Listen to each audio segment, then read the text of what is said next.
everybody, and welcome to the Total Soccer Show. My name is Taylor Rockwell, and it's time to talk about the Gold Cup once again. It's been 2 days since last we discussed the USMNT. I'm sure emotions have calmed for at least me for the time being until they come right back, but we're going to do some big picture takeaways, things we learned from this past month that was, individual performances, tactics, managers, lots of good stuff. We're also going to have a look ahead to what we think Mauricio Pochettino's World Cup squad might look like. And then we're going to compile our own individual World Cup squads for when U.S. soccer comes calling for our depth charts. To do so, I'm going to be joined by Johnny Cargioso himself, Joe Lowery. Hello, Joe. I think we've discussed this before, but every day we come into the TSS virtual recording studio, I sit there at the login page and try to figure out a way to shoehorn Joe into a name. Today, fellas, it just wasn't coming for me. I felt like I was pulling teeth over and over again. Finally landed with Cargioso. Honestly, not my best work. I'm thinking it's like a 6.5 out of 10. Could be worse, though. It's solid work, dude. And that you always Thanks. Bring in a new one every single show is especially to your credit. Graham Ruthven has no such joy because it's a tough one, Graham. I'm not sure there's many portmanteaus out there for you. No, there definitely isn't. Nothing rhymes with Graham either. Yeah, I've learned that in my rhyming introductions. Rhyming Ruthven Ma'am. doesn't really work. I was Sam. thanks, Joe. Johnny Cargioso. I was designed in a lab to trip up Ryan Bailey in more than one way, which frankly I'm delighted about. Are you delighted? Your other introduction was going to be, are you delighted with the links of John McGinn away from Aston Villa and towards Everton? I haven't seen those. Oh, to Everton, I'm okay with that. I've got a soft spot for Everton. Yeah, all right. That seems like a good home for him. Doesn't seem like they want to let him go. We'll see how that plays out. We'll see how it plays out for the U.S. over the next year or so as we continue to prepare for the 2026 World Cup, which, according to Twitter, is going to go great, and there will be no problems. Do not fact-check that. Joe, let's talk about some takeaways. We've each got at least one from the Gold Cup that was. Why don't you get us started? Yeah, we've all got more than one. I tried to put it as one big takeaway in the doc. I am going to start with my biggest takeaway from the Gold Cup, which is, for me, the 3 spots in the USMNT's first choice starting 11. Like when everybody is here, when everybody's fit, when Christian Pulisic is like in the team, all that stuff. The 3 spots in the starting 11 that were a concern coming into the summer are still a concern. And here are the spots that I'm thinking of. And tell me, you guys can tell me if you agree or disagree after I'm done. Goalkeeper was a concern coming into this tournament where you don't have really anybody playing at a level that you're thrilled about in Europe. You have a sort of crop of MLS guys that are playing, but are any of them really distancing themselves from the pack? That was a concern for me. Second center back, next to Chris Richards, was a concern for me coming into this tournament. And the third center mid, presumably alongside Tyler Adams and Weston McKennie, was a concern for me. Matt Freese, we've talked about it quite a lot. I don't have a lot more to say on Freese. He had some good moments. He had some bad moments. He was not resoundingly excellent in this tournament, even if I think his highs were higher than his lows. Not really sold all the way on that. I think we got more goalkeeper question marks coming up over the next several windows. Tim Ream started every single game at the Gold Cup. Not ideal. Not to slight Tim Ream. Like, his longevity is incredibly impressive, and he was, by and large, quite useful in this tournament. But we talked about on the Mexico review show about how when you have Tim Ream in your back line, it is difficult to do things where you want to step up and have a higher line of confrontation because Ream doesn't have the wheels to defend the edge. He doesn't have the wheels to come and sweep up behind the back line. I don't think you can spin Tim Ream being the U.S.'s second starting center back as a good thing ahead of the World Cup. So I'm concerned about that still. And the most disappointing, I think, of all these, because it's the most fun talking point of all of them, is that I don't think any of the players who really had a chance to grab that third center mid spot, and this is primarily on Malik Tillman, really did that. Tillman had some good moments in this tournament, but I put it out on social media yesterday, or the day before, sometime earlier this week. Malik Tillman isn't that guy. Like, you can see some things that he's good at. He has some Gio Reyna calm on the ball. Like, he's got that strong frame. He's hard to knock off the ball. He showed some cleverness in tight spots. He can hit a pass now and then. But the dude is so sloppy, and was so sloppy so often, and more than that, he was invisible in the Mexico game. And when you did see him, he was turning the ball over against Mexico. And it wasn't just in that Mexico game. It was in the semifinal against Guatemala where he's not sharp enough. He did pop up with some goal contributions. But against minnows, effectively, in this tournament that I'm really not personally going to put much stock in, he may still win that third center mid spot, but because the competition isn't great for that role. Yeah. But even Diego Luna, who's also kind of vying for that, maybe he can be the 10 in the team, even though that's not really where we saw him defend in this window. I'm more disappointed in Tillman because Tillman has a higher pedigree and is an older, more mature player with more caps. But Luna didn't bring it either. Like, he had that amazing goal against Guatemala, fun moments. He had some good moments, just like Tillman did. But really, in the big moments, and by and large, I think if you zoom out and look at this tournament as a whole for Diego Luna, he was not all that impressive. So I think that is a concern. There are other players that I think did themselves a favor, honestly, by not being involved this summer, or at least did not hurt their stock as much as they could have. Basically, all the guys who weren't around, I think, are in that category. But really, I think all three of those spots, goalkeeper, second center back next to Richards, and that third center mid spot, they are still problems, and they were problems before this summer started. Well, that's where I was going to lead us, Joe, because I think one of my biggest takeaways bleeds into this, which is the brutal reality is that we've come out of the Gold Cup not really knowing anything we didn't know before the tournament started. Like, these three totally agree. Question marks were question marks before the tournament. Like, none of the players that we thought, Luna and Tillman for that attacking position, the goalkeeper position. Like, there was a slim chance, I thought, that Matt Friis was going to come into this team and have a lights-out tournament, and then we think, right, that's the guy for the World Cup. It was a slim chance, but there was a chance that was there for him to do that, because that's what happened for Matt Turner at the last World Cup. Like, he gets his spot at the Gold Cup, and he has a decent World Cup in 2022.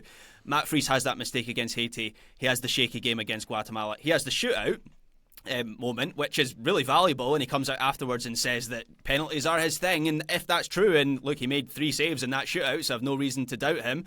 If that is a thing, then that could be the differentiator that gets him the starting spot for the World Cup, because the US could end up in that situation. But all three of those question marks are still big question marks. If anything, bigger question marks, because we've just lost an opportunity. Like, 40 days for these players to be together, 8 games in total, including the friendly games, And so yeah, some of the other players like Alex Freeman or Sebastian Berhalter, they needed to have a lights-out tournament as well to really force their way into the equation, and that didn't happen. I thought Berhalter was quite decent, and he might be in discussion for a place, but not much more than that, and it's the same with Alex Freeman. So, yeah, the brutal reality is we are, after the last month and 8 games and all the hours we've spoken about this tournament, we're kind of in the same position going into the World Cup next year. I've seen a lot of people brand this as like a positive summer for the U.S., and I'll just say the real positive now, and we can do more on it if we want to. Chris Richards was awesome this summer, and that is the one thing that you come out of this tournament feeling quite good about. Richards was really, really excellent this summer, and that is a great thing for the U.S. That is a clear positive. But by and large, I'm seeing all these people talk about how good the Gold Cup was for the U.S. Maybe I'm looking in the wrong places. I just don't agree with that. Like, there were opportunities here, and I think the players that really seize that opportunity are basically zero. Like, we talked about Tillman and Luna, who I think could still be in the World Cup squad. Probably will still be in the World Cup squad. I'd be surprised if they weren't. But they didn't show up, like I talked about, in a lot of moments, which I think is great news for Haji Wright, who got sent home with an injury, and for Alex Zendejas, who wasn't here. Pat Ajiman was one-dimensional, which is, I think, good news for Josh Sargent. Cardoso, Berhalter, McGlynn, De La Torre were not impactful in open play, which I think is good news for Musa and Tessman. Again, Freeman didn't shine. Good news for Scally. Arfston was poor. Good news for Caleb Wiley. Like, I honestly think that the guys who weren't here had a chance to be buried on the depth chart this summer. Like, that is, I think, what Pochettino was hoping for. That's what I'd be hoping for if I were Pochettino. I want the players that I have brought in to do great, so I don't have to worry about it anymore.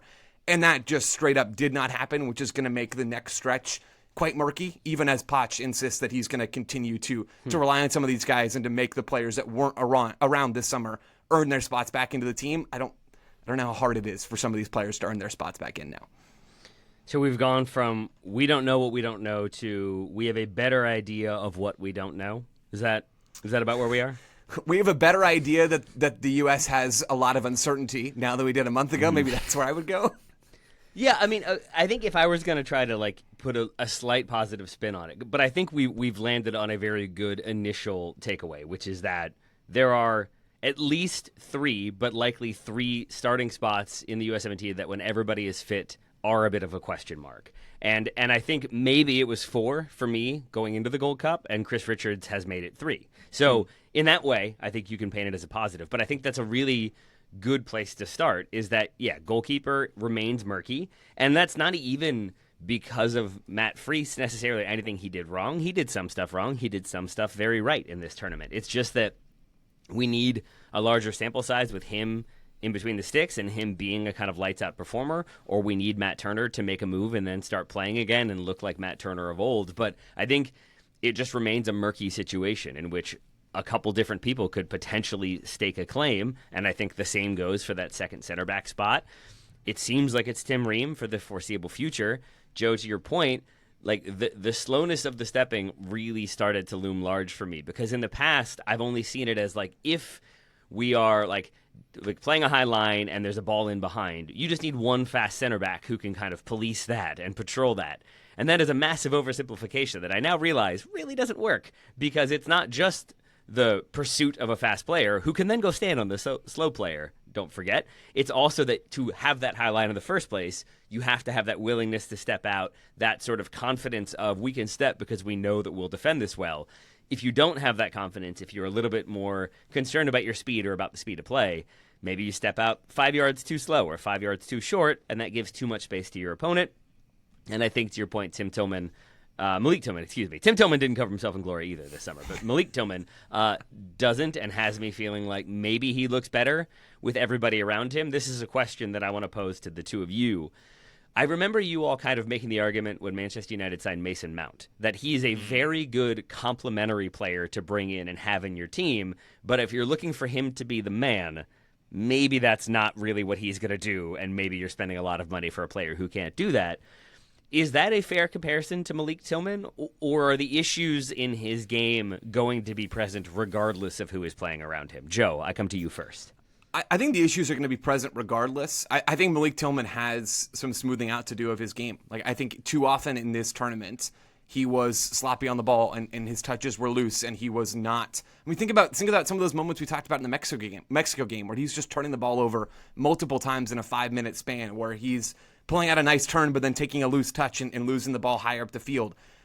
I think Malik Tillman, and the same goes for Luna, to rope him into this category as well. I think because they're generally players who want to combine and like who want to play soccer, I think they are going to look better with better players, because if you can get Luna combining with Pulisic and Weah and Dest and McKennie, same for Tillman, they're going to look better. Like those are situations that fit their games. But Malik Tillman still needs to tighten up those things, because he's in the team not to do a bunch of dirty defensive work, but he's in the team to actually go and help the U.S. create chances, which means he's going to have to be on the ball in some tight spots and go and progress. And whether it's for PSV in big games or whether it's for the U.S. men's national team, he has not shown an ability to do that consistently well. And that, for me, I think I said earlier this summer, that this is like maybe of all the players in the U.S. pool, Malik Tillman has the biggest year ahead of him, like the most opportunity when it came to this summer, which was part of that, and then a move to Bayer Leverkusen, which is a big step up for him at the club level, where they're investing a lot into him, and the pressure is going to be there in a very real way. Malik Tillman has a lot to prove this summer and beyond, certainly, and I think those shortcomings are going to be a big part of that improvement. It's a huge sink-or-swim moment for Malik Tillman. We're going to Leverkusen, he's going to be expected. I mean, he's going in as the blooming Florian Wirtz replacement. Yeah. Like, the pressure could hardly be any higher, particularly given the role that Wirtz played for that Leverkusen team, where he was the creative hub for them. And look, they've got a new manager, Xabi Alonso isn't there anymore, so maybe the role will change slightly. But the weaknesses in Tillman's game, I think, have been there for as long as I've been aware of Malik Tillman. I watched him at close quarters for an entire season over here in Scotland, and I kind of had a different interpretation of him as a player when he played for Rangers, where now we're looking at him as sort of a progressor for the US, and going to Leverkusen, I expect him to be that player. At Rangers, he was more of a kind of final third difference maker, where he wasn't expected to do those things in a team. And so for me, I've kind of reverse engineered Malik Tillman and the player that I now expect him to grow into, and there's still a lot for him to do to be that sort of figure. So I think with Tillman, I got a little bit of flack during the tournament from a couple of listeners about how I was evaluating Malik Tillman. It's because I think his ceiling is so high. Like, the reason I right now flack as in you were being too critical? Yeah, a couple of times from one person in particular on Twitter. Is it Malik Tillman's dad? Oh, it's Tim Tillman. I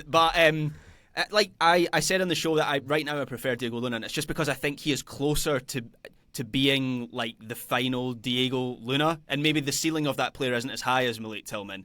That's partly why I'm frustrated with Malik Tillman. But yeah, we're going to learn so much more about Tillman over the next year, and that World Cup comes at a pivotal moment for him in that process. I think that's a good point to add to Gold Cup takeaways, that the next year is going to be fascinating for Malik Tillman one way or the other. One final takeaway from me before we go to break. I want to extend what you all have already talked about. And Graham, with yours, we know anything for sure that we didn't already know. I'm going to kind of extend that to Mauricio Pochettino as well, that I come out of this Gold Cup still being a little bit confused about his... Like, we have ideas about what tactics he wants to play and his philosophy and his style, and even to some extent how he is going to approach this position as USMNT manager. But I don't feel like I have a massive amount of clarity in any one of those. And even the ones where we do have an idea of his tactics or his approach, I still feel like there's a lot to be desired, and a lot of that relates to in-game management. And I come away just still like with all of the murkiness, that murkiness extends to him, and a feeling of, does he understand how to get a response out of these players? Does he understand the limitations of the players he has? I almost feel like as a Bielsa disciple, I expected him to be much more intense, much more demanding, and a bit more of a micromanager. And it seems like he has gone the other way and chosen to treat these players as professionals who are adults, which both of those things are true. But as a result, he seems to have taken on the approach of, I leave it to them to solve these problems. They are professional athletes. I'm a coach screaming on the sidelines. As the tournament went on, I feel like there was more direct involvement from him at times. But we still talked plenty about his substitutions, his lack of adjustments, the issues with the U.S., especially against Mexico, and their tactical setup and how they weren't able to really nullify obvious threats. And I'm just a bit mixed still about him as USMNT manager and what he is going to bring to this program and how he's going to handle it. So in some ways, I think the quote unquote starting players or more senior players coming back in will actually enjoy life more, because it doesn't seem like he's going to be locking them in their hotel rooms and making them run 5 miles a day. But I still think that there is a lot of clarity needed on his approach and how he wants this team to look. Would you all agree or disagree on any of those meandering points about Mauricio Pochettino?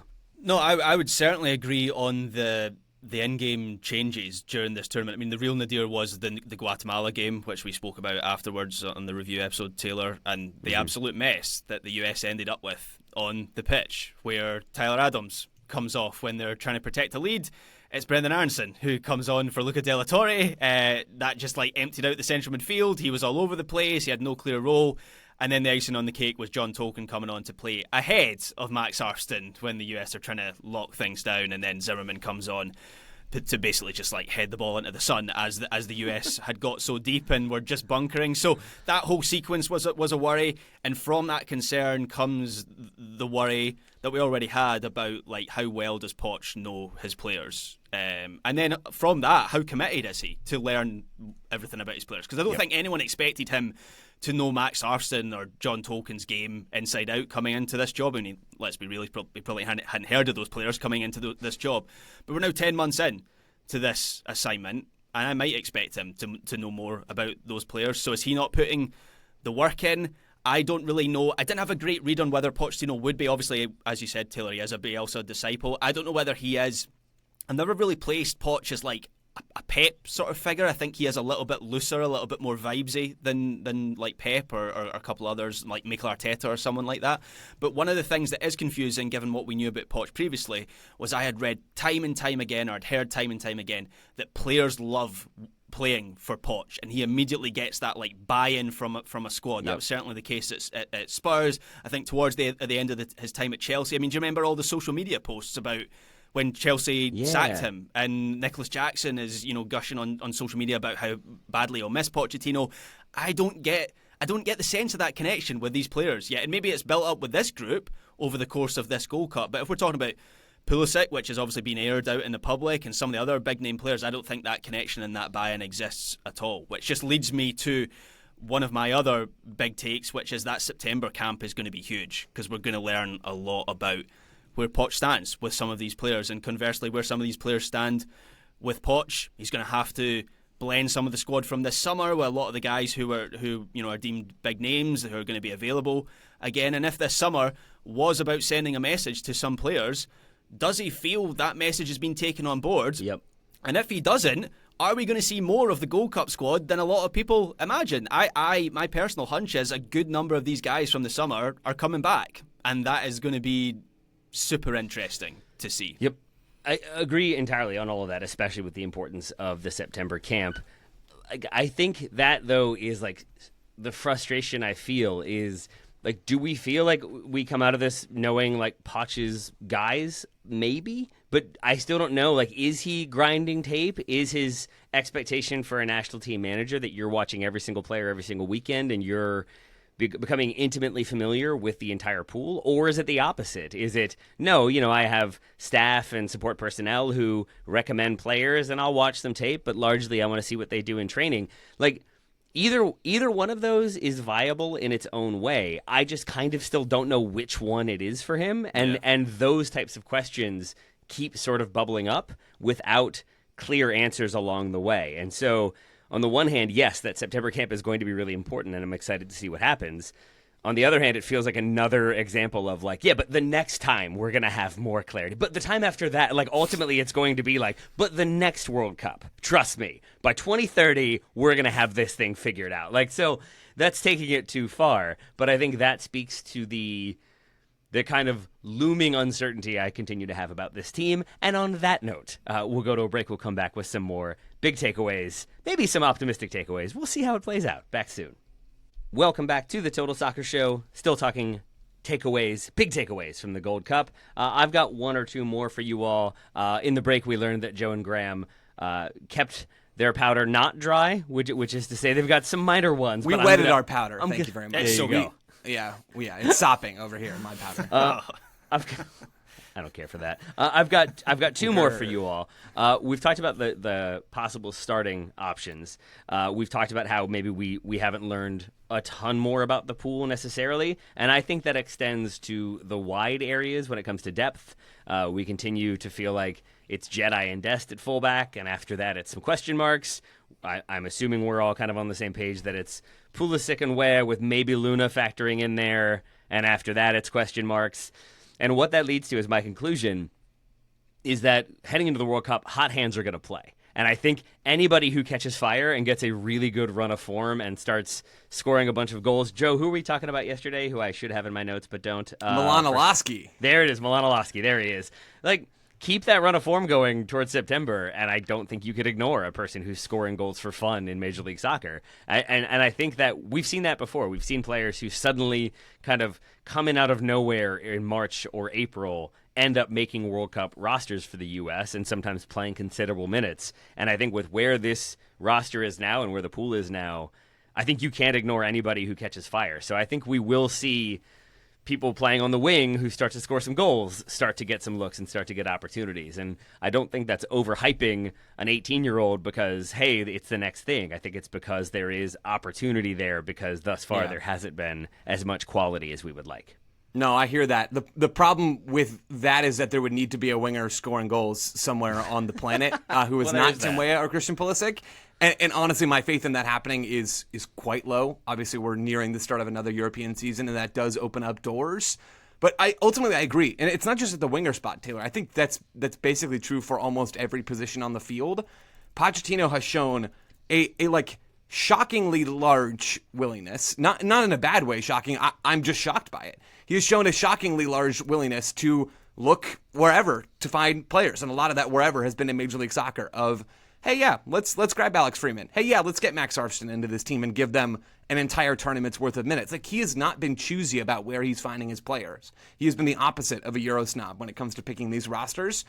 The message from Pochettino has been super clear. The door's open. Like, if you're going out there and performing, the door is open for you. So ultimately, I agree. I don't know how many more players are left that haven't been tried that are going to find themselves in that discussion. But if there are some players at positions of need, yeah, I don't think you're far off there at all, Taylor. Yeah, someone to maybe keep an eye on, and look, I'm joining dots here to come to a hypothetical conclusion. Josh Sargent could be on the move this summer. Seems like Leeds and Burnley both want him. Now, I read a blog from a Leeds United site earlier today, And they were speculating that if Sargent comes in, apparently Daniel Farke's a big fan of his. Obviously, there's the Norwich link there. Where did Daniel Farke play Josh Sargent for Norwich? Right wing back. So interesting. Yeah, that could be. They were saying that they saw Sargent as someone who could play as a wide player rather than as a centre forward because they're quite strong, I think, through the middle leads. So something to keep an eye on. Do we think Mauricio Pochettino is going to give Josh Sargent another chance? I'm not sure. And Taylor, that actually brings me back to something you said in the first segment about how, Pochettino isn't locking players into their rooms and making them run 5 miles a day, which obviously that's not happening. But even more than that, I don't want it to get it twisted. It does seem like Pochettino is incredibly concerned with the culture of this U.S. team and of trying to make it clear that this is a serious operation. Like basically every Poch presser in the Gold Cup when he saw fans of other national teams was like, hey, our fans should be more like that. Or, hey, our players should care this much. And even before this summer started, Pochettino's talking about how we're not just gathering camps to get guys to play golf and have dinner with their families. No, I think he said no 5 times in a row in response to him raising up that situation. Greg Berhalter's come and talked about how he was probably too lax at the USMNT towards the end of his tenure. There is a attempted cultural reset happening inside the USMNT, and this ties into something that Graham said earlier, his hunch that we were going to see some of these Gold Cup players, maybe the guys who played a lot of minutes again, which I completely agree with by and large. Maybe not with everybody, but a lot of these guys we will see again. I think that is part of Pochettino's cultural reset. And someone like Josh Sargent at the end of the day, where you have 2 nines that still feel sort of locked in, even though we've never seen Balogun for Poch so far, and Pepe's been out injured. It feels like those guys should be locks. And Ajiman is Poch's favorite son. Josh Sargent could be on the outside looking in, regardless of whether the dude can play as a right back or not. We're gonna compose what we think will be Poch's roster if he were going to the World Cup right now. I do have a list of people that I think are on the outside looking in from a Poch perspective, so maybe that will come up in a bit. Joe, like the thing about so there's 2 things there for me with Pochettino that I think are worth drilling down on. The first is I saw all those comments about we want this to be the way our supporters are, and I totally agree. I think everybody does, but there's also for me a feeling of welcome to being a fan of the U.S. men's national team in this country. Who does he want to do what about that? U.S. soccer aren't exactly Great question. Right, we'll get on that. We'll get on that right away. We've been trying that for decades. CONCACAF sets the ticket prices for this up front, but you could make that argument that for friendlies, tickets should be $10, and there are reasons why U.S. soccer won't do that. There are things U.S. soccer could do, I think, to get a greater attendance, more people there, to generate a better atmosphere. But it's a frustrating thing where on the one hand he is totally correct, that would be lovely. It's just on the other hand that's been the case for 40 years now, man. Did he know that? That's another thing that's exactly. Does he know what he's walked into here? Where he we all know that 50% of the games the US play at home are away games, but it seems like he didn't know that when he takes this job. So, and I think that's what I'm saying is that's exactly it. Is did he know that, or is he talking about how he would like to see that change? And that again is a question that I don't really have an answer to, and that's where I scratch my head a little bit. The culture thing, Joe, you are correct to bring up as a thing that he is definitely has been bothered by and is working to deal with. Much has been made of the golf. The one that flies under the headlines for me is that the hotel culture, just abusing that mini bar. That's a joke. But largely it seems to be that under Berhalter, players could bring in family, and family were invited to stay in the team hotel, and you had more essentially distractions. And coming from that Bielsa perspective of Bielsa interrupting his players' wedding reception to do a team talk and run through tactics in the middle of it, I think there's a feeling of when you are with your teammates, what are they called, concentraciones or whatever it is, where teams just go away for weeks heading into a tournament or something like that, where basically you are just with your team, focused on your team, focused on becoming one unit. It seems like that has not been a priority for the U.S. for some time. So that has given me some heart that there is a move towards changing the philosophy and changing the intensity of what it is to represent the U.S. From Pochettino. So maybe that is the positive to the confusing negative. I do think a lot of that stuff is important, and people within the camp, it's not just Pochettino, players have mentioned it as well, so I think we have to listen to them on the culture, and something clearly does need to be reset there. At the same time, it is funny that the US has spent however many millions to hire one of the perceived best managers in the world to come in and tell the team to work hard and the fans to be the 12th man. Like, things that the US were like, particularly with the work ethic, that's what the US had that for decades, and they know these things already, and now Pochettino's just like selling their own stuff back to them, which is quite funny. That's awesome. We've hired an Graham, good analyst. point. We've paid him $10 million, and his expert opinion is we should score more goals and concede fewer. Well, this is groundbreaking stuff. Revelation. All right. My final big takeaway, and this is for me personally, but I hope it will speak to the experience of some other supporters out there, is that I am ready for the gloom around this national team to go away. And I think it has been there since Taylor. the 2022 World Cup. What's that, Joe? Oh, Taylor. That's all I said. Just wading in with the Pochettino takes here. The crowd should be better. We should all be happy. But like starting with the end of the 2022 World Cup, the way the U.S. loses is pretty emphatic. And then you have the Reina fallout, then you have the Berhalter fallout, the lack of renewal, the kind of interim period. Then you bring him back, but then things don't go well. Then there's the Copa America, and it feels like players are too complacent. It feels like he's gotten too complacent. The whole program is too complacent. And there's just a lot of negativity around the team, the pool, everything. And then you bring in Pochettino, and he is meant to be this well-remunerated breath of fresh air that's going to change things, and that just has not been the case yet. There are moments in those early friendlies against very limited quality opposition where it felt like, oh, okay, there are obvious patterns that are happening here. There is some sort of chemistry and connection. But I think it's kind of stalled since then, culminating in this Gold Cup. And I think with that has come, like, not trying to police social media, but there seems to be a race as to who can predict the worst outcome for the U.S. in 2026. Of like, they're going to get grouped. Not only are they going to get grouped, but they're not going to score a goal. Not only are they not going to score a goal, but they're going to concede 40. Like, everything I see is just so focused on how bad things are going to be. And there is justification for that. But for me, I think I am tired of sort of approaching this team from a like they didn't look that good against Guatemala. Oh, they had to go to penalties against Costa Rica. And I think I would like to sort of start watching them again from a perspective of, hey, they beat Costa Rica in a penalty shootout. That was fun. That Guatemala game was really entertaining. And I think that requires accepting the limitations of this team and accepting who they are and what the player pool is, and at the same time still having hope. And that's what it is for me. I think it's possible to still be positive and realistic while having hope and knowing that this team might not be able to beat very good opposition or even medium opposition. They might not even be able to play like bunkered defense against stronger opposition.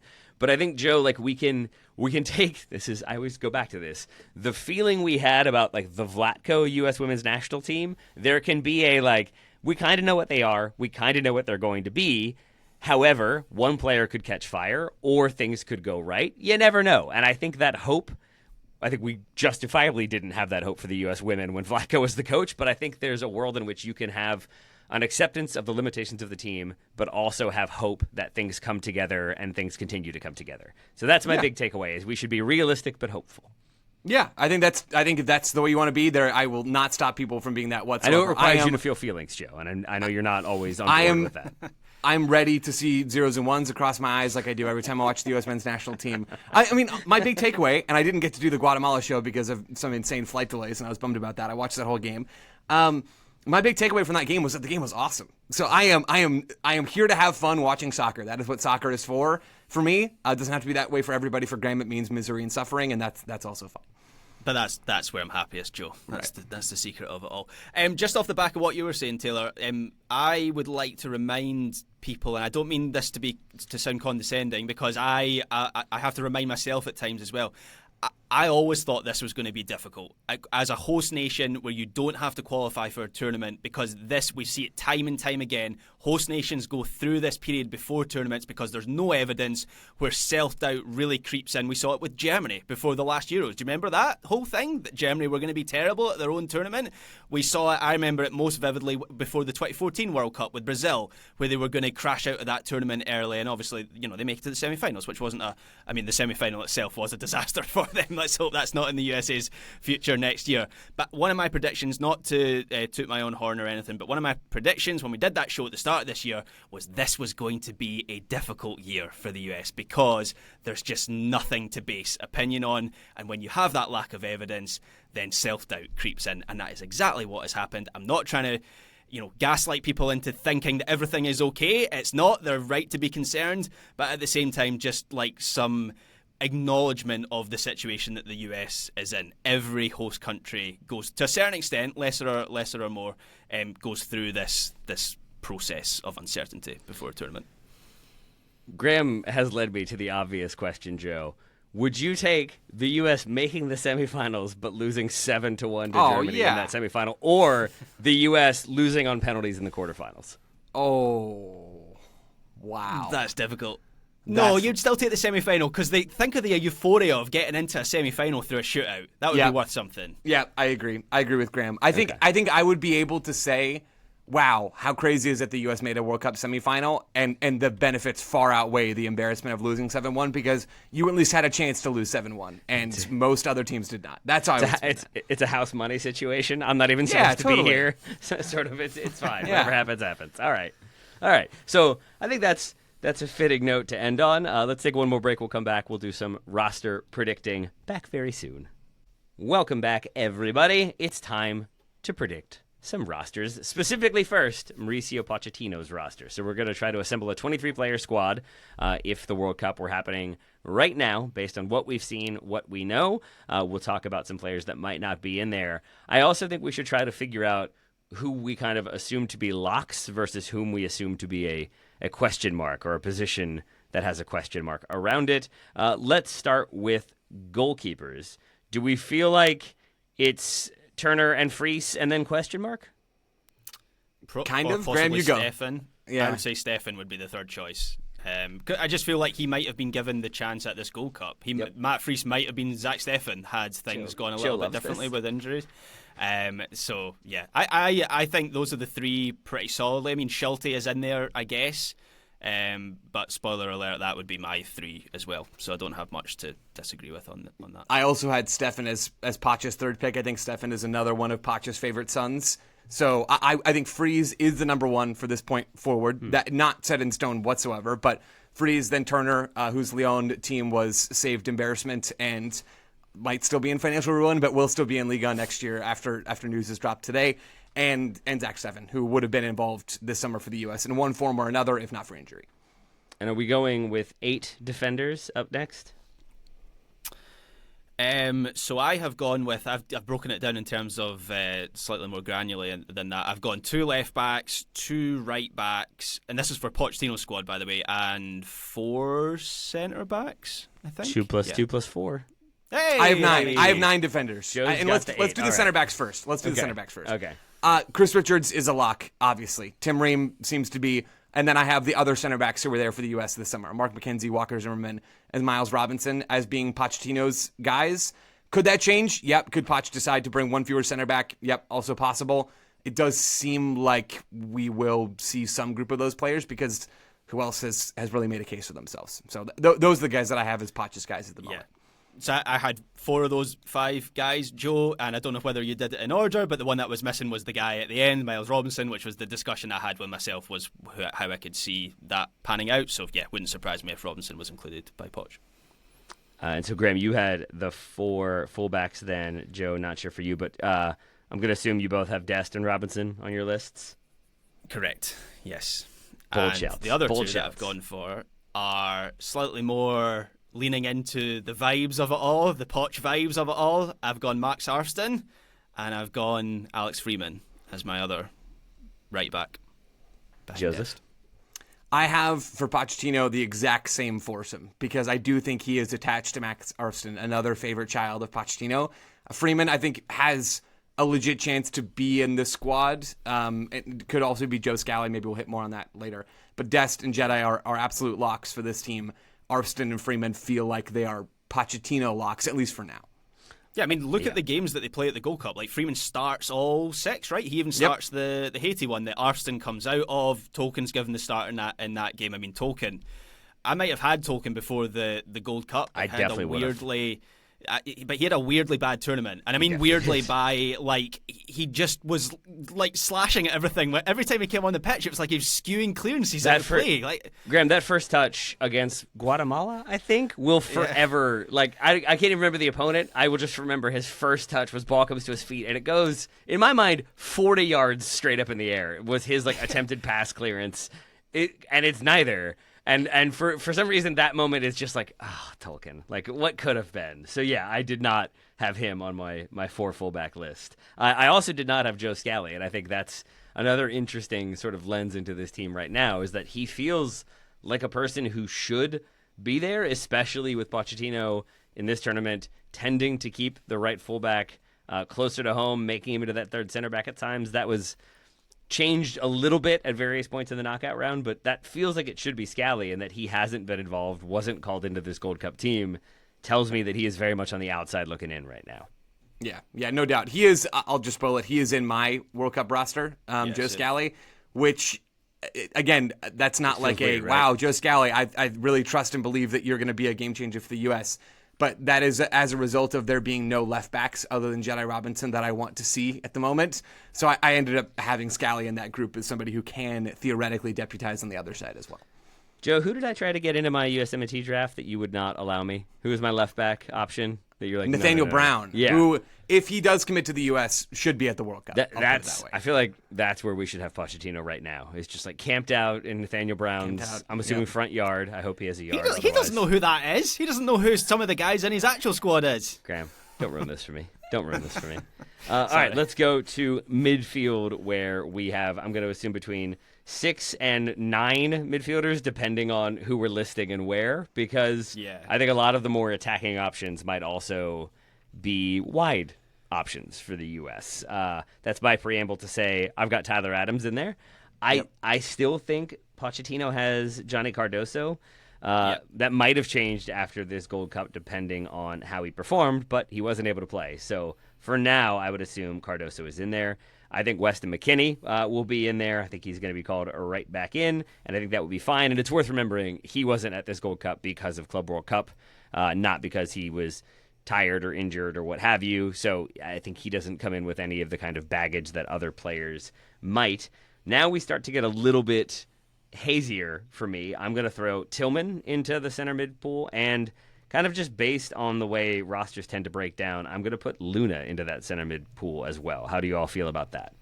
Yeah, totally fine. I have those first 3 guys that you mentioned in my center mids. I have the last 2 guys you mentioned in the attacking mids. Okay. We can hit them all together. Okay. Yeah, I have Luna and Tillman as well. I kind of had them in a separate category of like attacking midfielders. My kind of true central midfielders for Poch's picks are Adams, McKennie, Musa. Didn't feel great about that one, but it wasn't so long ago that he was trying to crowbar him into the team at right mid, which says to me he thinks he's got something to offer. Johnny Cardoso, Sebastian Berhalter, and then I've got Jack McGlynn in there. McGlynn, I think Poch likes McGlynn. He tried to Yunus Musa him at this tournament, crowbar him into the right wing this summer. He was someone who came out of the January camp, I think, looking good in Poch's eyes. He was called up for the March window as well with the full strength squad, so I think McGlynn will be in that group as well. Taylor, I was laughing when you said Johnny Cardoso, because the mystery just never ends with Johnny Cardoso. We would have seen a bunch of Johnny Cardoso this summer. I think Poch spoke about him enough to suggest that he saw him as like a first team figure. And even when we saw a bunch of Berhalter and De La Torre, the guy gets injured and we still have like no evidence about this dude for the US. So we've got evidence, Graham. The evidence is him passing the ball to the opposition. We've got multiple windows worth of evidence for Johnny Cardoso being a legitimate detriment to the U.S. men's national team. The question is, will that change? Like, he has a huge opportunity to impress and to earn minutes at Atletico Madrid. I would kind of imagine for Poch, if he's playing Cardoso, even if he's not playing all that well at Atletico Madrid, he's still going to be a part of this team. I think he will absolutely be there next summer, barring injury or barring some sort of just continued, even magnified disaster with the U.S. I have the exact group of players that's already been mentioned, Graham. I think we went 8 for 8 in this part of the field, if I did my math right. Adams, McKennie, Cardoso, Musa. Quick note on Musa. Musa, if memory serves, was not a part of that group of players who were not a part of the squad for footballing reasons. So when Pochettino did his presser following the roster release for the summer, right, for those 2 friendlies before the Gold Cup started, he talked about how Musa had something else going on and that he would leave it to Musa to sort of explain if he wanted to. Personal reasons, right? Yeah, we don't really know what the deal is. It seems like he's moving clubs. Maybe that's part of it. Maybe that also played into Cardoso not getting minutes this summer. Who knows, right? But it does make me think that Musa was not Joe Scallied or Josh Sargented, and instead was just kind of in his own category. So that's one of the reasons, even though we didn't see him this summer, I absolutely do have Yunus Musa in this group, along with Adams, McKennie, Cardoso, Berhalter, McGlynn, and Malik and Luna. Those are my 8 center mids that I think Pochettino, if the World Cup was tomorrow, and frankly, even if the World Cup starts on time next summer, I think we'll be there. Joe, wait, you both did 23 players, right? Because I think that No, leaves 26. 26. Okay, that's why I was very confused by this. I was like, you guys are running out of room rapidly. All right, cool. Now I feel better. Yeah, I mean, it is going to be 26, right? As the Yes. last World Cup was 26, the Totally. Euros was 26. It feels like that's sort of the accepted number. Yeah. I think I said 23 at the beginning of this, so let's just amend that now to 26. Okay, I was really confused about who you all were leaving off from your attackers. Now I'm less confused about that one. Okay, Well, I cool. mean, just to jump in here, one player that notably, not to beat a dead horse here, Joe, no Giorena, like just no chance at this point, do we think? Oh, I don't think there's no chance at this point. I just think with every passing day, it gets less likely. And when Pochettino left him rooted to the bench in March, it seemed unlikely then, and that we didn't get a chance to see him this summer for Club World Cup reasons, that his club situation has not improved whatsoever. Yeah, there's just a lot up in the air. And for Giorena, when things are up in the air, the safe way to hedge your bet is that he's not going to be there. I have a question for you all. Like Giorena, for me, by the way, is one of the hot hand players I mentioned previously. That if he suddenly does start to get consistent minutes for Dortmund, or does get a loan and then is starting in the Netherlands or in Spain or wherever, like I think he does come back into consideration at that point. It just feels like things are so negative for him in so many different ways that right now it doesn't make sense. If the other group players I have on the outside looking in, I had Giorena, Joe Scally, Josh Sargent, we mentioned them. Tanner Tessman seems to have kind of fallen by the wayside. Aiden Morris as well. Those could both be hot hand players. Let's say one central midfielder does just have a lights out season. If you are Poch, and we're talking about this from Poch's perspective, who of those 8 midfielders do you think is most likely to be dropped? My assumption is McGlynn, because he became a depth option in this Gold Cup. At the same time, he was a reliable, kind of useful player for Pochettino. So does he kind of find his way into the core group, as it were? My thinking is that it's Sebastian Berhalter. I do think Jack McGlynn, it could absolutely be him. Both players are valuable in set pieces.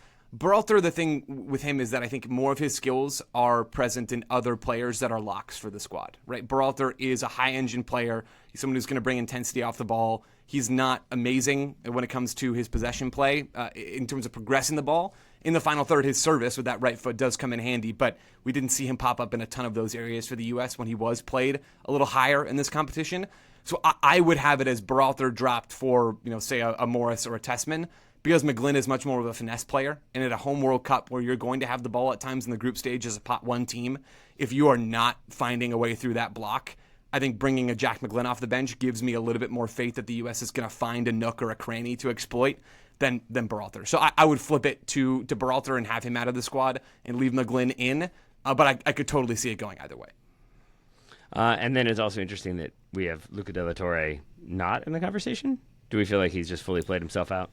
Yeah, I'm on the record as saying I thought he was the most disappointing player at this tournament. Okay. So if Poch that is a watched the wild take, to be clear. That is like a truly insane take after this tournament. Who was more disappointing than Del Malik Tillman or Diego Luna or like Max Armstrong or Alex Freeman or what? I mean, you had. I think maybe this comes from me like not expecting Luca de la Torre to be more than like a squad player, which I don't know how we would expect him to be more than that, I guess. And Malik Tillman's making a $40 million move to Bayer Leverkusen and looked like a bench player. I think this when we did our World Cup drafts, I think you had De La Torre in your World Cup squad for next year. Yeah, because there's not like 9 center mids that you feel great about in this U.S. pool. But I wouldn't have him in that. So on that basis, I think he did play himself out of this tournament. I actually think, while I don't disagree with what you said about Tillman and Luna, I think both of them, particularly Tillman, like I come out of the tournament slightly stock up on Malik Tillman. So we hadn't seen him do anything. Like we hadn't seen him produce a goal contribution for the US heading into this tournament, and he had a bunch of them. So we didn't get like the complete Malik Tillman, but I still come out of the tournament thinking he proved something of his worth. Same with Diego Luna. He didn't have the tournament that I wanted him to have. I'm a big Diego Luna fan, but De La Torre, I came into the Gold Cup thinking he's going to be the short possession guy that dictates things in the center of the pitch for the US, which is something that I think they need.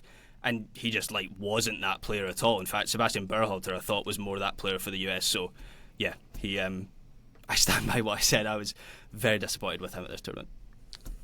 I like this debate. I like this argument. I like talking about goal-scoring attackers. Let's do that now. Should we start with strikers? Yeah, let's do it. So Balogun, Pepe, Ajimang? For Pochettino, that is exactly what I have. Yep. Yes. I've got one more. Go on. Oh, don't do it. Did we skip past wingers? Sorry. I'm doing strikers first, yeah, because that feels clearer to me. Brian White. He continually calls him into his squad. So it was because the reason I asked about wingers was because I don't think Poch is going to bring Brendan Aronson to this squad, and so that limits who's he bringing. So for wingers, I'm skipping ahead, sorry, because it kind of informs my striker selection. I've gone Pulisic, Weah, Haji Wright for the wingers. Yeah, same. Which then leaves a spot. I need a 26th player. I'm not saying Brian White's good. He probably doesn't see the pitch, but he continually since that January camp has called him up. He gets into the March window, right? He gets into the March roster. Brian White, I'm pretty sure. Yes, he does. So, and in that Haiti game, he comes off the bench. So he was the first, or actually, I guess I'm contradicting myself here because Downs became that player eventually, but he was still part of the picture in this tournament. So yeah, I think Brian White. Not because I think Poch thinks he's great, just he seems to be lower on other players. I think, Graham, we had the exact same roster with the exception of you bringing the fourth striker and me having that extra center mid involved, or extra center back, excuse me. I brought Miles Robinson and you brought Brian White. I think it is possible that Pochettino brings four strikers to the World Cup, which I did not think was possible before this summer when I think I was on record saying there's maybe this was in a group chat somewhere, there's a 0% chance that Pochettino brings four guys because somebody had presented a roster with four strikers in it. I thought there's no way that happens. And then that is exactly what happened this summer. So I think it is possible, but I do think when all is said and done, we will see just the 3 9s and we'll see that extra center back in the back. But could it happen? Yeah, totally could. And I have the same wingers, by the way, as you do, Graham. Pulisic, Weah, and Haji Wright. Zendejas feels like a bubble player, but he had a chance, Pochettino, to bring him in to the summer. Yep. Yeah. And he didn't. And that feels telling, honestly. It really does. And it feels like a bummer. Yes, the other player that I think he tried to bring in was DeJuan Jones, who then was injured and had to be dropped. Interesting to see how he would have fit into this U.S. team. Would he have been a starting right back or starting left back? Would he have been a depth option? Worth noting that he was in consideration, is I guess what I'm saying. But maybe now, with a bunch of reps for Arston and Freeman, DeJuan Jones is no longer going to be in the mix. Either way, it's interesting that we can get a consensus 25 of the 26, because I would agree with basically every single selection. Yes, I agree with every single selection. A little concerned about that lack of wide players, because you got to assume at some point one of them is going to get injured or maybe pick up cards or what have you. Tim Weah might slap somebody in the face. And then I'm a little concerned about who else is playing out wide and what the U.S. is going to do. Hey, that's a positive. That didn't happen this summer. Hey! That's something to take away. Wasn't that John? I think that was John Muller's takeaway on Blue Sky. Was say what you want about this Gold Cup. Tim Weah didn't punch anybody in the face. So That's a difference. But it is interesting that we have... Now, I did not have Brian White, but it seems like the biggest losers from the Gold Cup then would be John Tolkien and Brendan Aronson. Is that about... Certainly amongst them, yes. Yeah. I think those guys were already on the bubble, and that Pochettino used them so sparingly is not a good sign for them moving forward. Yep. The Aronson brothers against the Swiss, was it? We don't want to repeat of that one. You sure, Joe? Oh, dear. No. I'm getting flashbacks to it. Okay. So now that we have that baseline, Joe, would you like to run us through your goalkeepers? Yes, I will. I have Turner and Fries, who I think Pochettino will have as well. I brought Diego Koken. Why not bring a young buck and have him learn from a tournament? The thing that I care about least in maybe the planet is who the third goalkeeper is for any team on the planet. So I will happily do Schulte. For this team, though, I will answer to your question, Joe, about why should we bring a third goalkeeper is because maybe the first two have a howler in a couple games, and It is possible. It is possible. I will still stick with Diego Koken, but heard Graham and kind of respect it. The list of things that Joe claims to care the least about is an ever-expanding It kind of list. does I might have grow, to start yeah. tracking that with my next notebook. Graham, any differences for you, or are you going with the Pochettino goalkeeper selection? Yeah, I'm just going with the Fries, Turner, Stefan. I also normally care less. Normally, I would go with what Joe has said if the number one was more established. I'm just That's a little fair. bit concerned we might have an England 2010 situation on our hands, and Zach Steffen sees some minutes. Yeah, and I think Fries would have been like probably third on my list after or like before this summer, and he would have been behind Schulte probably. Maybe he would have been fourth, and now it feels like Fries is in that conversation. It has to be in that conversation, so it's Schulte who misses out for me. But I had it as Stefan. Joe, I think you had Koken as a potential nominee to make your Gold Cup roster, so I'm not surprised to see you include him here. Have you gone with the Pochettino 5 for your center backs? I have, yes. I would love to bring Banks into this group. I just need to see more before I feel good about. Like a fifth center back could see the field. Same. It's not likely, but it's possible. And that's where I draw the line as far as bringing some of the youth into the fold. I'm not opposed to it whatsoever. Like you could bring Banks over Miles Robinson. I'm totally fine with that. But Richards, Ream, McKenzie, Zimmerman, Robinson, and you're just hoping that sometime between now and next summer, a center back, whether it could be one of those guys I just mentioned, right? It could be McKenzie, Zimmerman, or Robinson, where somebody is just so good for a club and is so good for the U.S. that they do end up as Chris Richards' partner, and you feel just a little more solid and well-rounded as a unit when having someone over Tim Ream, at the risk of Tim Ream telling me, shame on you, Joe Lowery, as he's told everybody this summer. I'm a little bit afraid. But yeah, I'm keeping that same group of 5 center backs that I had for Poch. I did some searching on Augsburg because I'm interested in Nokai Banks' situation, and it looks like thus far they have not signed any new center backs. What they have done is made Matsuma and Ziesiger permanent. Those were 2 of their 3 starting center backs last season, so they'll be back alongside their captain, who played pretty much, I think, the most minutes of any player for Augsburg last year. So your kind of starting back 3 will be there again. Leads me to believe that Nokai Banks will be in a very similar situation to last season. So maybe it's 12 games instead of 8 or whatever it was in the Bundesliga last campaign, which is still progress. But I think we would need to see an injury and then him kind of stepping in and becoming an every game starter for him to really move up in the estimations. Graham, did you have Austin Trusty or Cameron Carter-Vickers moving up in your estimations? I'm a parody of myself at this point. I had CCV. I'm not. It's not that I am discounting his Why poor do you both hate performances for Austin the Trusty? US. Is it because he's named Austin? What did he do to you? He's just not very good, is the problem. His name is Trusty, Joe. How dare you say he's not very good? My bad. Yeah. I know that CCV hasn't been great for the US, and previously I would have had him in like the discussion for a starting place. I don't anymore, so that's where I'm like taking that into consideration. But I just feel better about him than some of the other options, and this is obviously shaded heavily by the fact that I watch him at club level, where he has been very good for the last 3-4 seasons at this point. I think he was actually linked with Burnley, right, in the Premier League. So he could be in the Premier League for the start of next season, which may change the equation. But yeah, I've got Richard, Ream, McKenzie, Zimmerman, and I've got CCV as my 5th one.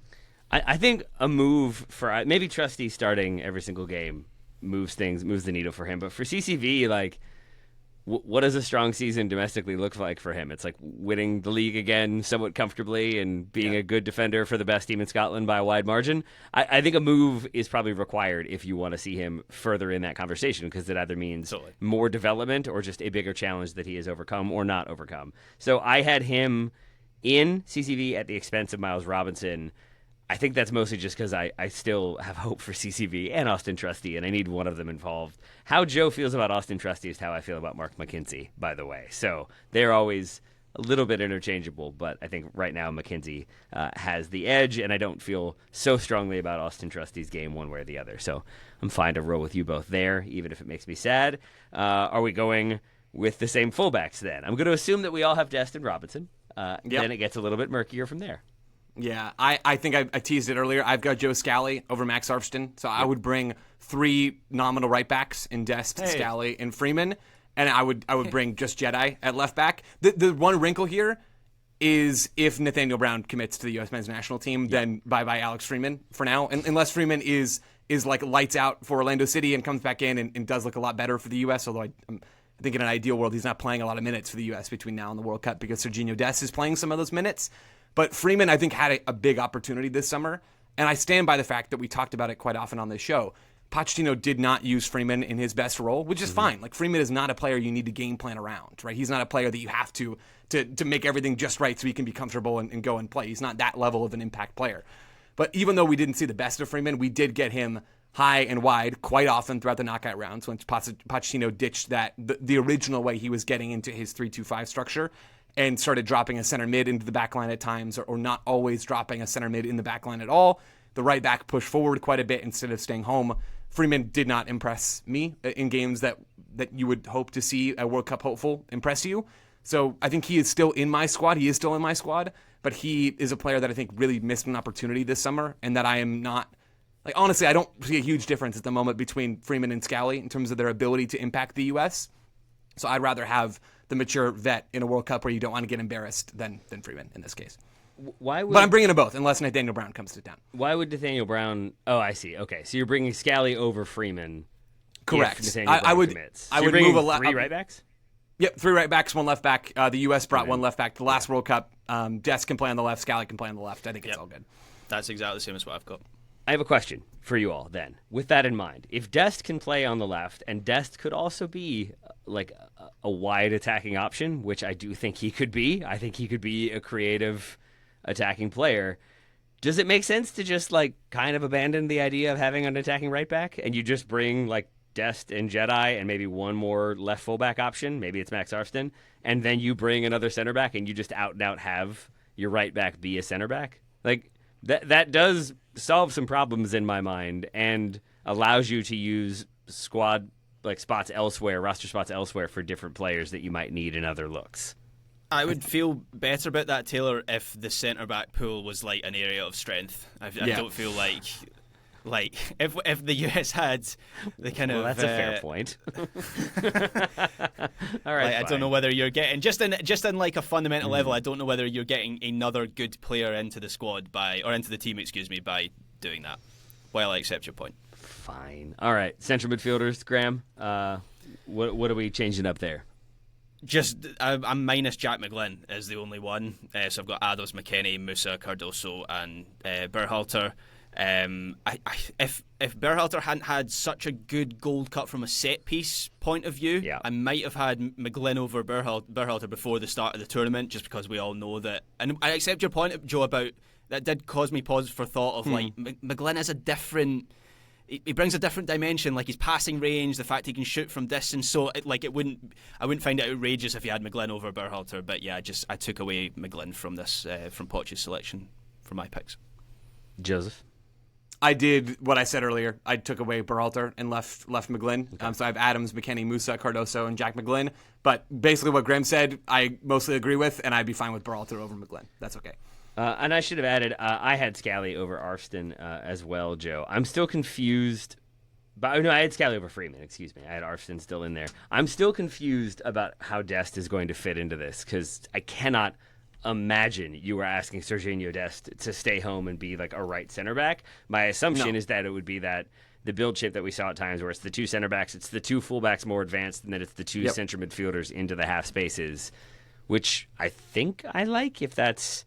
I guess McKennie and Adams, but then like as Tillman dropping deeper, it gets into a head scratcher fairly quickly. We did, just to underline this, I think maybe it's come up a couple times as like Pochettino going to that shape at times, the shape where the right back goes forward into the attack.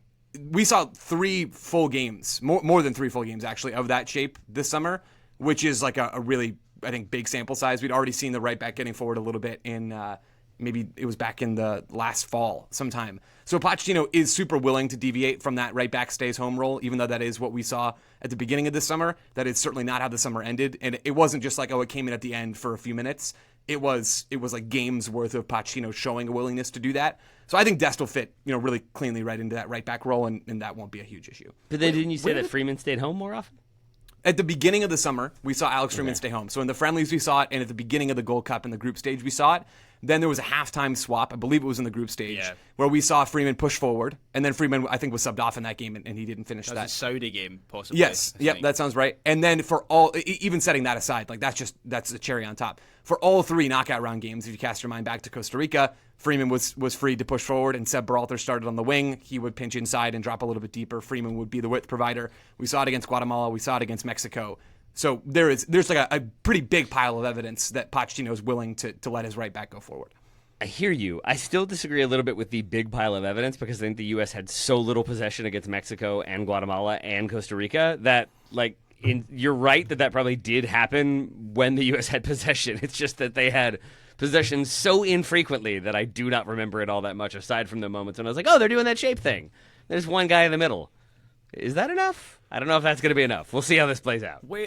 Where did we land on the back 3 with wing backs theory about this team? Like, I can't remember if we've seen that or whether we just completely discounted that. Again, it kind of brings me back, Taylor, to we're putting another centre back on the field, which is an area of weakness. But maybe that's Joe Scally. Maybe he on the field plays as a right back, and we've got Dest higher on the right side. We've got Jedi Robinson on the left side. Leonard Maloney. Wow, okay, that's not a name that I expected to hear today. Tillman and Luna both want to occupy central areas. Pulisic, we've seen him play that role. The thing, so where we landed on it in terms of seeing it on the field this summer is I believe we saw it in the second half against Switzerland, where I think Tim Ream comes on and plays as that third center back to stop the bleeding. With none of those players, though, or a lot of those players. Right. Just to point out, we did talk about the back 3 being a possibility this summer, and we didn't really see it, which I think, again, when in a group with basically 0 wingers, is probably pretty telling about what Poch thinks about his center back pool. If Tim Ream getting every start in the Gold Cup wasn't enough, that is another piece of evidence there. It is possible that we could see Joe Scally do that because Scally wasn't here this summer. The thing is, how I feel about that, Graham, is how it sounded like you felt about what Taylor suggested earlier with maybe moving Dest around a little bit so that you get an extra center back on the field. Do we think Joe Scally is like, or I'll just say it this way. I don't feel like Joe Scally needs to be on the field more than Mark McKenzie or Miles Robinson or Walker Zimmerman. Like, I think he is another replacement level player for the U.S. and like massaging things to get him on the field is not really an exercise that I think has a lot of value. So, yeah, on a fundamental level, you're shifting a lot of things to get. Joe Scally. Like that's exactly right. Fun. All right, Cole Campbell. We gonna throw him in anywhere? Huh? No. That 2-second pause was amazing. At least that would be interesting and exciting, and I kind of hope that is a conversation we have, not a year from now, but 9 months from now, because it'll mean he is getting minutes and making some sort of impact, but he was nowhere near the first team picture, right, towards it. So, since Kovac came in, I don't think he's been in the picture at all, so that makes sense. And from the tape I've watched, I think that is somewhat justifiable, where I think he has some Aronson in him about being wayfish on the ball. And very easy to push off the ball. Can I do my attacking midfielders, Taylor, to finish out the midfield group? Unless you guys want to chant Leonard Maloney with me one more time. Nobody wants to do that. On Patreon, Taylor, Patreon. That's nobody at mine wants to do that. That's pretty clear. All right, go ahead, Joe. Go ahead. So on top of my 5 center mids for kind of the deeper areas, I am bringing Malik Tillman. I'm bringing Diego Luna. And by golly, I'm bringing Gio Reyna. Yeah! I think if Gio Reyna's situation does not change between now and the World Cup, I'd probably leave him at home. If he plays even a little bit and is healthy, I would bring him to the World Cup. Unless you are so concerned that he is that detrimental to the locker room. And who knows, that could be true, right? And I don't begrudge people for thinking that. I think there's some evidence that would support that. But the dude is the U.S.'s best player when he's healthy. I played 11 minutes last season, Poch. I should be starting every game. It's ridiculous. I left him off of Poch's roster. I think everyone is completely justified to leave him off their rosters. I can picture a world, and I'm choosing to live in this world, where Gio Reyna plays 1,800 minutes this season for a team in Spain and is really good because he's a really good soccer player and plays for the U.S. and is helpful in a World Cup. So that's where I'm at. I don't think that's likely, but I choose to live in that reality right now. Yeah, I think there's a scenario where he becomes you have to pick him, essentially. If he does all those things that you mentioned, Joe. Having said that, even if that is what happens this season, there's that thing in my mind that goes, well, this didn't work out previously. And look, I don't know whether I personally just don't feel great about him as a character, which feels like a really personal thing to say about someone that I don't know, and I tend not to go there in my analysis. But his managers throughout his careers, throughout his career, have known him, do know him, and time again seem to have an issue with him. So, yeah, I just don't feel great about Gio Reyna at this moment in time. Can I predict it now? Fair. He's going to stay at Dortmund. He's not going to get many minutes in August or September. Injuries will mean he starts to get minutes in late October. He then starts like a few run of games in November and December in which he like scores some goals, does some stuff. Now we're like, whoa, Gio Reyna's back. He's starting. He's playing. It's happening. Then there's going to be the break, and players are going to come back from injury, and in the Rückrunde, he will go right back to like not being a regular starter, and maybe he'll pick up an injury in there, but will have played enough that it will be an annoying conversation we have to have come May of like, there was November, he looked really good. In December, he was okay. And then he had a few games in March, like he got that one assist, and it's going to be that type of season. I really hope I'm wrong, but it feels like that's how it's going to go. And then he's going to be, when the US have a poor tournament, he's going to be the player that everyone on social media is like points to as. How do you not call him in? Guy not, yeah. You called in Sebastian Berhalter and not Gio Reyna. That's what it's going to be. I can't wait. Yeah. Yay! I can wait, and I don't want that. Okay. In terms of strikers, I think it's interesting because. Wait, Graham, did you guys do your attacking midfielders, or did I miss it? Well, I kind of broke it up in a different way, but I had Luna, Tillman, Pulisic, Weah, Wright, and I had Brendan Aronson. Like just in case you need someone to run around a bit, like I guess he gives you some versatility. So I don't feel great about that, but yeah, he's in my squad. As the person who I think has been the highest on Brendan Aronson the longest on this show, I didn't have him in either team. I think this summer was upsetting. If you have a lot of stock in Brendan Aronson, and maybe that changes this season, maybe he has a really strong season and looks really good and adds new levels to his game. We know how much Joe thinks that's possible. I don't know. I just think that he doesn't end up starting in a somewhat weakened USMNT squad. I think that tells us a lot about how Poch values him, and with other players coming back in, I think others are ahead of him. Yeah, so. I didn't have him in Poch's team, but I had him in mine. So you just want the aimless runarounds? That's what we're looking for here? There's a low bar here, Taylor. I feel like I'm not even needed on this show anymore. Taylor's doing my Brendan Aronson bit for me. Like I think my work here is done, frankly. I think Brendan Aronson did your Brendan Aronson bit for you. That's what I've been saying. Dude. Oh, man. It still feels like it could happen. How you feel about Gio Reyna is how I feel about Brendan Aronson. But I think I'd feel more confident if I were you. Strikers, Balogun, Pepe. I don't have them in that order. I have it as Pepe Balogun. We've talked about this before. And people can get annoyed. I think it's Adjumang. And I think, like, even more so than Josh Sargent. Like, yes, Josh Sargent has done more at club level.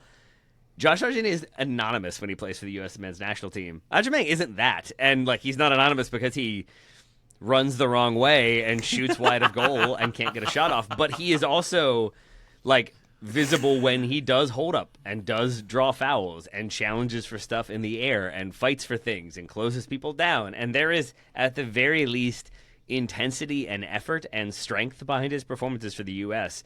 I cannot remember Josh Sargent performances. I remember him scoring, we talked about this before, a brace or maybe a hat trick in like his first ever game for the U.S. in a friendly in Philly that I was at. And it looked like, okay, maybe this could be something, and nothing else really since then. And I feel like he's one that I always think he's had another season. He's had a few games. He's scored a bunch of goals. Let's get him back in and see what's happened. And it's a little bit like the Brendan Aronson thing, where no matter what, he kind of ends up looking like Josh Sargent. Yeah. So maybe that changes, Taylor, but I still have him not in my team. Do you know when Josh Sargent's last goal for the national team was, the senior national team? 1986. 1986, close. 2019. Wow. A brace against Cuba in the CONCACAF Nations League in November 2019 was his last goal for the national team. That sounds like Pirates of the Caribbean. Is this a bad time? Is this a bad time to tell everybody that he is in my World Cup squad? Yes, Joe. Yes, Joe. I think, Graham, I love the way you described Adjumang as like a snow globe player. Like you go and you shake the snow globe and you see if he can do something, right? Just like a break glass in case of emergency kind of option. I think that has some value. I really just don't think Patrick Agyemang is like amazing at soccer at the end of the day. Like there's times where I would rather have the anonymous striker than Agyemang running the wrong way and passing the ball to the wrong team. Like Agyemang does some really useful things. He is a very useful hold-up player. He gets to balls in the channels that other strikers just straight up don't, because he's got the long frame. He is pretty quick, and he's fast over long distances, and he's really strong. That has value. Like he does move the chains down the field. I just think Josh Sargent, who is a caboose, by the way, Josh Sargent. We talked about McGinn earlier.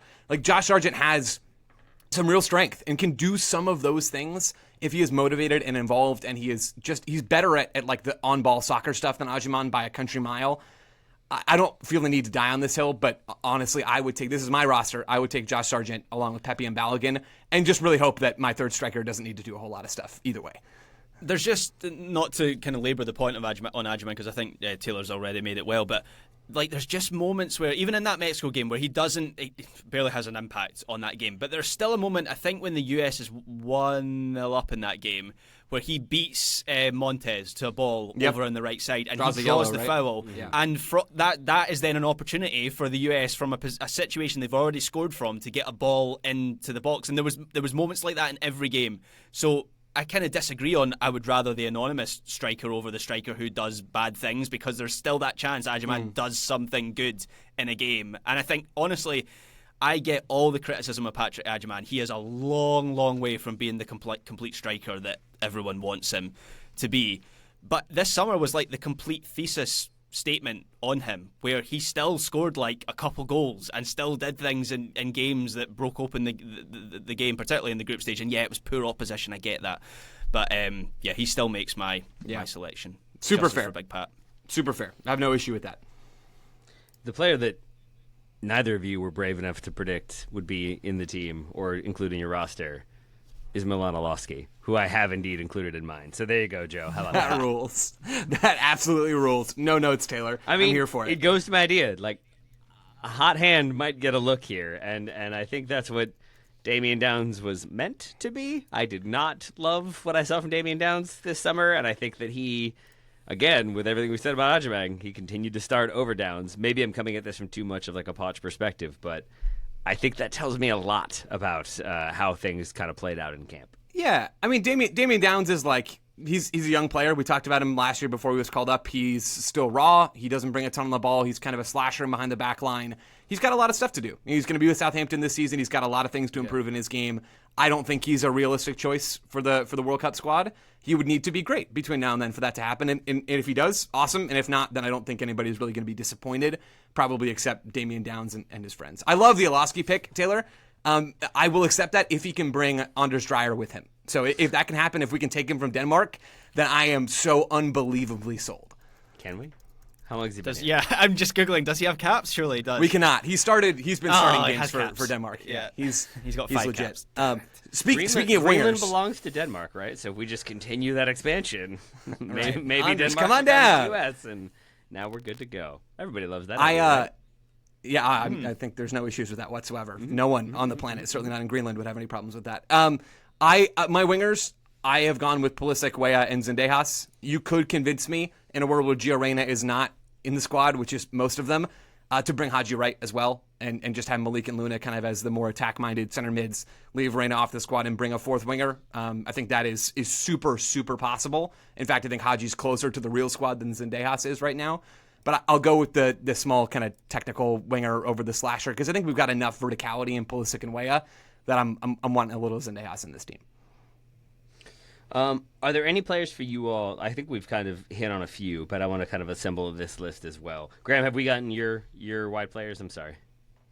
Yes. Okay, yeah, I cool. did them. A couple times ago. Like players that could, are not even on the bubble necessarily, but players we've got a year. Who knows what's going to happen? Feels like Noah Kai Banks could be one of those. Feels like Nathaniel Brown if he chose to play for the U.S. Cole Campbell if he got a ton of minutes for Dortmund. Other possibilities that could have claims. Lucho Acosta continues to be the conversation about is he going to get citizenship and what happens if he does. And then I think James Sands was starting to make a case until he had the leg break, was it, for St. Pauli? Mm-hmm.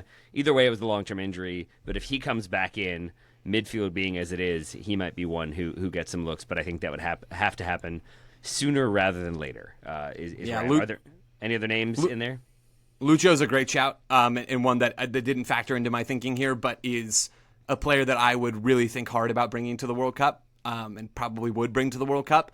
So he's on this list. And the other one that comes to mind for me is we're talking about how uninspiring the fullback options are. Peyton Miller for the New England Revolution. He turns 18, I believe, in November. He's not going to be in MLS for long. He might still be in MLS by the time the World Cup kicks off. That's clearly not a disqualifier for Pochettino. But he is one of the best young players in the pool, regardless of position, and he's in a position of relative need for the U.S. He's just somebody to keep at least half an eye on between now and next summer. I thought, Joe, you were going to say Richie Ledesma, who, yeah.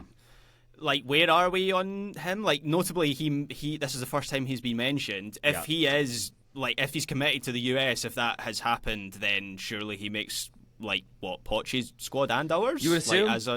But he was in the Gold Cup preliminary roster, not in Mexico's. Yeah. I forget where he is on the passport situation with Mexico, but thank you, Graham, because I meant to have him on my list as my other right back option because, again, if you don't have Dest or you are worried about him being injured and missing a game, why not bring the guy who starts in his absence for a club? I don't get it. It doesn't make sense, but I'm not Mauricio Pochettino, so I don't know these things. And maybe it is that he's already like kind of chosen Mexico and it just isn't official yet. But Ledesma is a great shout, Graham. Thank you for mentioning him.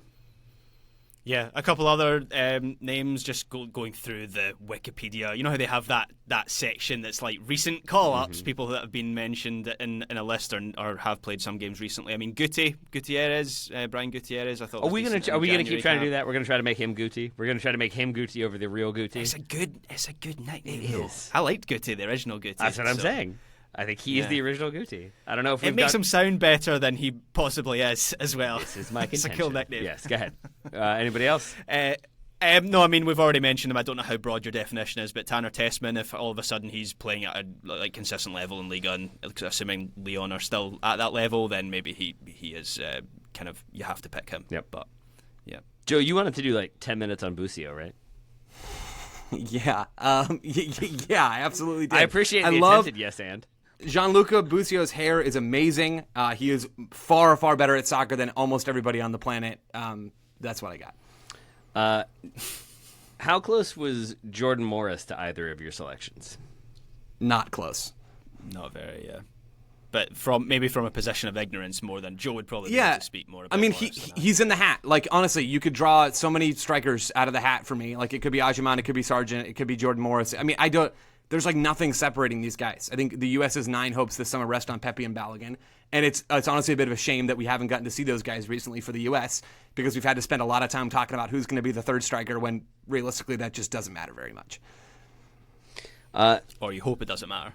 Correct. Same with the goalkeeper. Listeners, I do always, no matter how old I get, I will always still enjoy the, like, actually this guy's a dual national, and actually this person could play for the U.S. So if there are people we have failed to mention, if there are dual nationals out there that you think are worth keeping an eye on, please do let us know, because it's always fun to have those in mind as we get closer towards the World Cup. The what if, never give up hope possibility is always fun. The US basically needs what Guatemala has, which is that YouTube scout who has, 40 players over the men's and women's national team have been recruited by this YouTuber. So if Casey Neistat is or Mr. Beast have a down moment, then a quiet moment, maybe they could lend Poch a hand. Just start getting random footballers onto hot ones and see if that pulls them in. Has iShow Speed been capped by anyone yet? And that's our show, ladies and gentlemen. Right. I think We've that is gone into that's YouTubers helping pull in show. players. On that note, Joe Lowery, thank you for spending quite a bit of time talking about the U.S. men's national team with me once again. Thanks, Taylor. Graham Ruthven, the same to you. We have talked about the U.S. in this week more than I think we've ever talked about Scotland combined. So I appreciate your love of your true home nation and not the one that you claim to represent. Has anyone else noticed that I have started creeping in a wee when talking about the US? Like subconsciously? I've started doing that over the last few weeks. Graham sneaks out at halftime to take a wee. Yeah, that's happened. That's like when talking. That's what I'm confused by. Do you mean like we... you go to the restroom? No. I mean, when I'm talking about the US, the last few weeks, I have more than once said we. Like, it's my national team. I know you did that today, in fact, and I was confused for a moment about if you were talking about the U.S. or Scotland. I also enjoyed when I think you started to say match earlier and then paused and corrected it to game. So thank you for that, Graham, and thank you for now making it we. You're one of us now, Graham. Get that tartan down. Get up.